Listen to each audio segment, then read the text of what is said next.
Let's mic news rap. Let's mic news rap में अब सुनते हैं दिन भर की अहम खबरें सिर्फ 10 मिनट में। सबसे पहले सुर्खियां।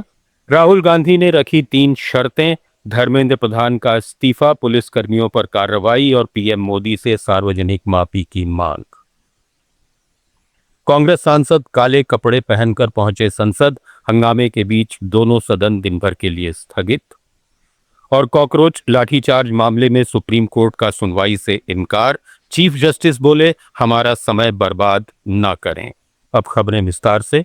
दिल्ली के इंदिरा भवन में कांग्रेस नेता राहुल गांधी ने छात्रों पर हुई पुलिस कार्रवाई और नीट पेपर लीक को लेकर प्रेस कॉन्फ्रेंस की।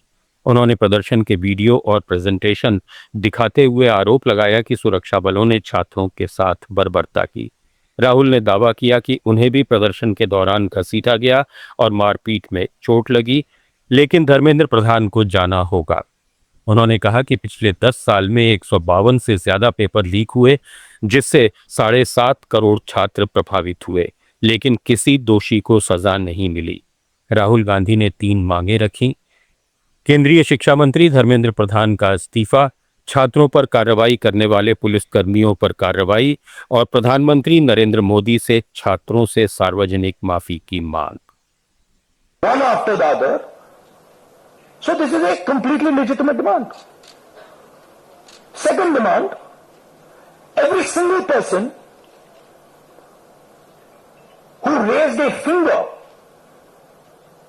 on our students, and it doesn't matter who he is, the people who ordered it and the people who executed it should be made accountable. And the third thing is that the man who is running this entire system, the man who is finally accountable to all this, should have the decency to apologize to the students for what has happened. These are not complicated things, these are not difficult things. This gentleman, Mr. Dharmendra. उधर राजस्थान के पूर्व मुख्यमंत्री अशोक गहलोत ने सवाल उठाया कि आखिर कांग्रेस के शांतिपूर्ण प्रदर्शनों से सत्ता पक्ष इतना बेचैन क्यों है। जयपुर में मीडिया से बातचीत में उन्होंने कहा कि इस सरकार के मंसूबे अच्छे नहीं हैं। अब ये घटना के बाद में खुल करके आम जनता, हर परिवार बोलने लग गया है कि ये क्या तमाशा लगा रखा इन लोगों ने।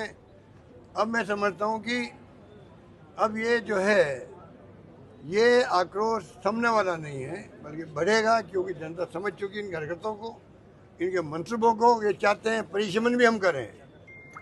आरक्षण, एक नेशन एक इलेक्शन की बात तो करते हैं, अच्छी लगती लोगों को, पर ये क्यों करते हैं कि मंशा दूसरी है। महिलाओं का आरक्षण तो सोनिया गांधी जी 20-25 साल बोल रही है।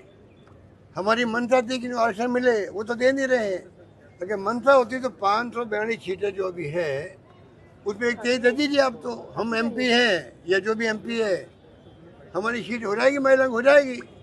जब कांग्रेस ने स्टैंड लिया है कि अगर 542 सीटें हैं उनमें महिला आरक्षण दे दीजिए आप 1/3, उसमें कई कांग्रेस सीटें जाएगी, महिलाओं के लिए जाएगी, वो मंजूर हम करते हैं। पर जिस प्रकार ये हरकतें कर रहे हैं वो आप सोच सकते हो, क्योंकि इनके मंसूबे अच्छे नहीं है, देश हित में नहीं है। संसद के मानसून सत्र में नीट पेपर लीक और कॉकरोच जनता पार्टी के समर्थकों पर कथित लाठीचार्ज के मुद्दे पर जोरदार हंगामा हुआ। राहुल गांधी समेत कांग्रेस और विपक्षी सांसद काले कपड़े पहनकर संसद पहुंचे और विरोध जताया। समाजवादी पार्टी प्रमुख अखिलेश यादव ने लोकसभा में पुलिस कार्रवाई पर सवाल उठाए। राज्यसभा में नेता प्रतिपक्ष मल्लिकार्जुन खड़गे ने कहा कि जब तक शिक्षा मंत्री इस्तीफा नहीं देते तब तक इस मुद्दे पर निष्पक्ष और सही चर्चा संभव नहीं है।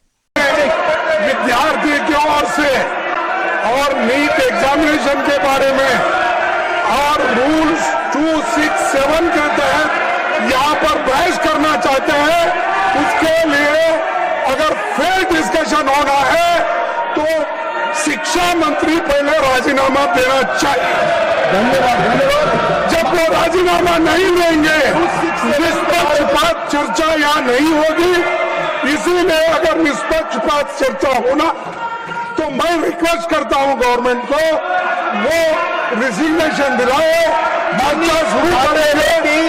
267 के तहत हम शिक्षा चर्चा शुरू करेंगे। ये क्या है सर? डेमोक्रेसी है? बच्चों की कुचल हुए। दूसरी तरफ जेपी नड्डा ने आरोप लगाया कि विपक्ष संसद में गैर जिम्मेदाराना व्यवहार कर रहा है और संसदीय मर्यादाओं का उल्लंघन कर रहा है। सरकार नीट, पेपर लीक समेत सभी मुद्दों पर चर्चा के लिए तैयार है। हंगामे के बीच कार्यवाही में बार बार व्यवधान हुआ और आखिरकार लोकसभा और राज्यसभा को गुरुवार सुबह 11 बजे तक के लिए स्थगित कर दिया गया। संसद परिसर में कांग्रेस सांसद प्रियंका गांधी वाड्रा ने मीडिया से कहा कि जब संसद में वंदे मातरम जैसे मुद्दों पर 10 घंटे तक चर्चा हो सकती है तो दूसरे महत्वपूर्ण विषयों पर भी लंबी और गंभीर चर्चा होनी चाहिए। प्रियंका गांधी ने आरोप लगाया कि सरकार जरूरी मुद्दों पर पर्याप्त बहस नहीं कराती। 10 घंटे के लिए तो हमने वंदे मातरम पर चर्चा की, अब फिर से वंदे मातरम की जो बिल निकाल रहे हैं ये लोग, ठीक है, तो हम इस विषय पे एडजर्नमेंट मोशन पे चर्चा क्यों नहीं कर सकते? लंबी चर्चा ठीक ढंग से क्यों नहीं हो सकती? ये पूछिए आप सरकार से। रक्षा मंत्री राजनाथ सिंह ने कहा कि कुछ लोग राजनीतिक फायदे के लिए युवाओं को अपना हथियार बना रहे हैं। सरकार छात्रों और युवाओं की आकांक्षाओं को पूरा करने के लिए पूरी तरह प्रतिबद्ध है। अखिलेश यादव ने सवाल उठाया कि सरकार शिक्षा मंत्री को पद से क्यों नहीं हटा रही है। सरकार पर किस तरह का दबाव है, ये समझ से बाहर है। जंतर मंतर पर जारी कॉकरोच जनता पार्टी के प्रदर्शन के बीच सरकार ने दूसरी बार बातचीत का प्रस्ताव दिया है, जिसे सीजेपी ने ठुकरा दिया। सीजेपी प्रवक्ता सौरव दास ने कहा कि संगठन किसी के घर या दफ्तर जाकर मुलाकात नहीं करेगा। अगर सरकार बातचीत करना चाहती है तो वो जंतर मंतर या उसके आसपास किसी तटस्थ जगह पर बैठक करे। वहीं अभिजीत दीपके ने सोनम वांगचुक से अनशन खत्म करने की अपील की और कहा कि देश को उनकी जरूरत है। उन्होंने साफ किया कि पार्टी का शांतिपूर्ण प्रदर्शन आगे भी जारी रहेगा। इस बीच केंद्रीय मंत्री जेपी नड्डा और जितेंद्र सिंह ने मेदांता अस्पताल में अनशन पर बैठे सोनम वांगचुक से मुलाकात की। वांगचुक ने केंद्रीय मंत्री जेपी नड्डा और जितेंद्र सिंह को चिट्ठी लिखी। उन्होंने कहा कि बच्चों के खिलाफ कोई एक्शन नहीं हो, सरकार भरोसा दे तो वे अनशन खत्म कर सकते हैं। वहीं प्रदर्शनकारियों ने साफ कहा है कि जब तक शिक्षा मंत्री धर्मेंद्र प्रधान इस्तीफा नहीं देते उनका आंदोलन जारी रहेगा। सुप्रीम कोर्ट ने कॉकरोच जनता पार्टी के प्रदर्शन के दौरान छात्रों पर पुलिस कार्रवाई के खिलाफ दायर याचिका पर तत्काल सुनवाई से इनकार कर दिया। Chief justice of India Suryakant ने सुनवाई के दौरान कहा कि कोर्ट को वीडियो देखने में कोई रुचि नहीं है और इसके लिए समय भी नहीं है। जब याचिकाकर्ता के वकील नरेंद्र मिश्रा ने छात्रों के साथ कथित मारपीट और वीडियो का हवाला देकर गुरुवार को जल्द सुनवाई की मांग की तो सीजेआई ने कहा, हमारा समय बर्बाद मत करिए। याचिका में नीट परीक्षा के संचालन और नेशनल टेस्टिंग एजेंसी में सुधार जैसे मुद्दे भी उठाए गए थे। इससे पहले मंगलवार को दिल्ली हाई कोर्ट ने भी इसी तरह की याचिका पर तत्काल सुनवाई से इनकार करते हुए कोर्ट को इस विवाद में नहीं घसीटने की टिप्पणी की थी। याचिकाकर्ता के वकील ने पुलिस कार्रवाई के वीडियो दिखाने और मामले की जल्द सुनवाई की मांग की। जंतर मंतर प्रदर्शन मामले में दिल्ली हाई कोर्ट ने केंद्र सरकार और दिल्ली पुलिस को घटना से जुड़े सभी सीसीटीवी फुटेज और दृश्य रिकॉर्डिंग सुरक्षित रखने को कहा है। कोर्ट ने मामले में जवाब दाखिल करने के लिए 4 हफ्ते का समय दिया है और अगली सुनवाई 11 सितंबर को तय की है। ये याचिका सोनम वांगचुक की भूख हड़ताल के दौरान पुलिस कार्रवाई को चुनौती देती है। याचिकाकर्ताओं ने आरोप लगाया कि छात्रों पर बिना चेतावनी लाठीचार्ज किया गया और कई लोग घायल हुए। उन्होंने निष्पक्ष जांच के लिए स्वतंत्र एसआईटी बनाने और शांतिपूर्ण प्रदर्शन के अधिकार की सुरक्षा की मांग की है। जम्मू कश्मीर के अनंतनाग में आतंकियों ने एक बार फिर सुरक्षा बलों को निशाना बनाया है। लाल चौक के पास आतंकियों ने पुलिस टीम पर अचानक फायरिंग कर दी, जिसमें हेड कांस्टेबल आशिक हुसैन गंभीर रूप से घायल हो गए। उन्हें तुरंत अस्पताल ले जाया गया, जहां डॉक्टरों ने उन्हें मृत घोषित कर दिया।